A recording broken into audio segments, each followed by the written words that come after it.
just wanted to pick several things, three things from the chart. It seems like everybody here knows that it's a lot more complicated than just sun signs, and we can choose many different things to concentrate on because it's a mixture of so many factors that affect us, affect the way we look, the way we feel about things, the way we approach our goals and our long-term aspirations and stuff like that. So it's a very complex picture which we can analyze in very much detail in the birth chart. But if we want to orient ourselves on the basics of who we are, which are the three factors which play the greatest role out of everything else. The planets are also important. There are 10 planets in the chart, and they all do something. They all stand for some psychological function in us. Venus is, for example, the value system, very generally. What do we like, what do we not like in life? What is our taste in general? Mars is the way we go out and take what we want from life, the approach, the strategy, the manner in which we assert our will and basically fight for what we want.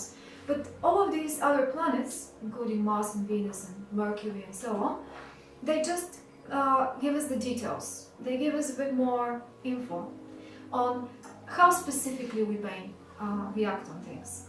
But what really rules the show is the Sun, the Moon and the Ascendant. These three can be just taken out from everything else. And if we don't have a lot of time, or I only have an hour with someone, and they want to find out something more specific about their psychological profile, then I would concentrate first of all on these three. Even when working on a birth chart reading, that's what I start with. Because if we figure out how these three, in the signs and in the houses, now touch a little bit on what signs and houses are in general. If we see where is our Sun, Moon and Ascendant in one of the 12 signs and one of the 12 houses, we can then see how the main energies in us interact.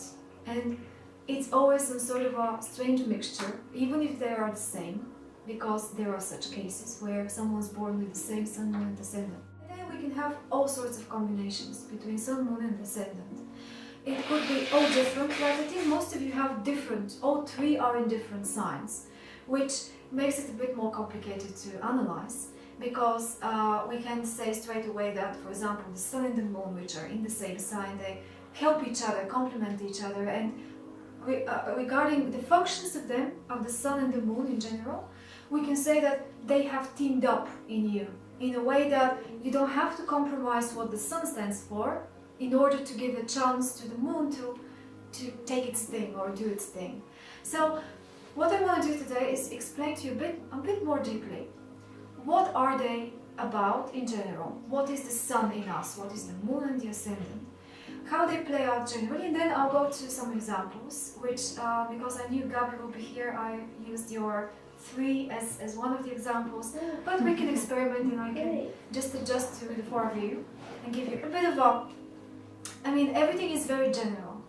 As astrology is so complicated and the chart is so complicated, there are so many factors there which are interacting with each other that nothing I say will be final, will be like, you don't take my word for everything as a rule or as something that's a final word, because it isn't.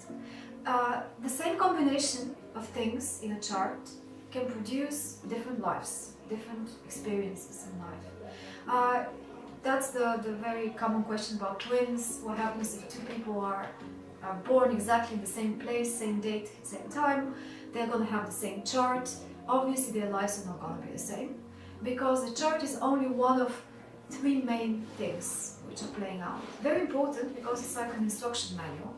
But you can buy a machine and don't read the manual, not read the manual, and still use the machine. Like you buy a vacuum hoover or vacuum cleaner, and you don't think that you need to read anything about it, how to use it, how to switch it on, how exactly to maintain it and things like that. You can still just go ahead and switch it on and experiment as you go and see, even if it's something very unfamiliar. We all get born without knowing how to live our lives. And astrology is not able to tell us how to live our lives. That's not the point. The point is, I think, to clarify why things are the way they are, how exactly they are, to make them more specific, because there is nothing more specific than this, than the chart. And then to give us the clues of what's the best way to use what we have available. Because we have only certain things, only certain combinations out of everything that's out there, and our specific mixture is like a formula. And if we apply that formula more closely to what it is, we can never apply it completely, but the closer we are to the main essence of our signs in houses and so on, our particular combination, and the more we follow that, and that's not a guideline like do this or go there or pick this partner or move to that place. It's not that specific, but it can become quite specific if you study the archetypes, because then by association you can figure it out. Like, for example, if you're struggling with your main vocation, you want to find out what are you best in, what is it that you need to concentrate your resources, your skills in, so that this can then become a career of some sort, or some sort of vocation. There is things in the chart, especially the sun sign, which can give us clues about it.